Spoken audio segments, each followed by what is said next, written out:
Torn Labels Project is dedicated to bringing about awareness for the mental health community. It is a horrible, horrible thing to not be able to have uh, the things that you need in order to help your mental wellness. I heard someone say the other day that is it methadone?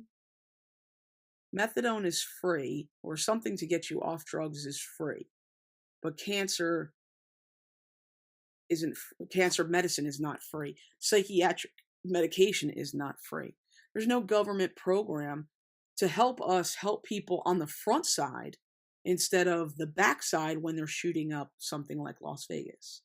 There's lots of patterns of different things, and these people who you can see were on medication had psychiatric problems, even all the way back to Newtown, all the way back to Denver in Aurora, Colorado.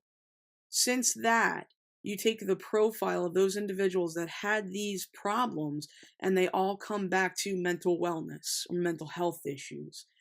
A lot of it is because no one is tracking and nobody is keeping tabs on what is going on with these people.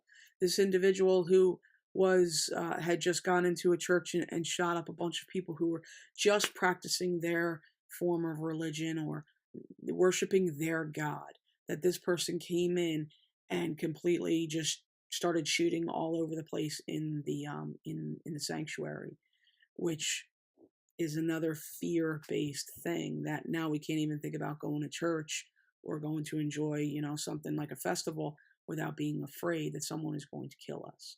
And are we ready for that? And how do we handle that? And all those little different tapered off things that go along with that. But what I just want to emphasize is so much so we need to have some programs that start keeping people accountable to their mental wellness. Systems that need to be universal, that they connect with one another, that no matter what goes on with that person, if I go into their social security or type in a number or an ID, I would be able to know, is this person buying a gun because they have mental wellness issues? Why would anybody even think of connecting the two? Why would I, as a gun shop owner, care about somebody's mental status? I'm trying to make money. That's the point. The point is that there's too much given over to greed. There's too much that's given over to this debased society that we have, and we give into all of our indulgences, and we never do much else than want for us and for our family. There's very few people that want good for others. And that's something that we need to really take a look at. If I can expand my thoughts and I can clear my mind from the garbage that I watch or that I talk about, lots of people are really into murder slasher movies. I have seen one in my life, only a portion of it, and I don't watch horror movies because I can't stand those images in my head. It's too much for me to handle.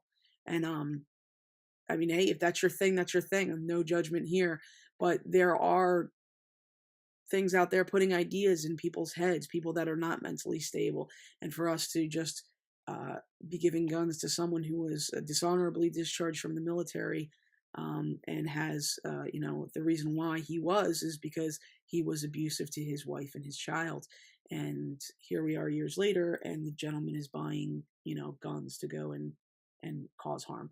Not saying that person couldn't get a hold of guns, but sometimes it makes it a whole lot easier if you have a situation where you can read, oh, well, this person has this issue.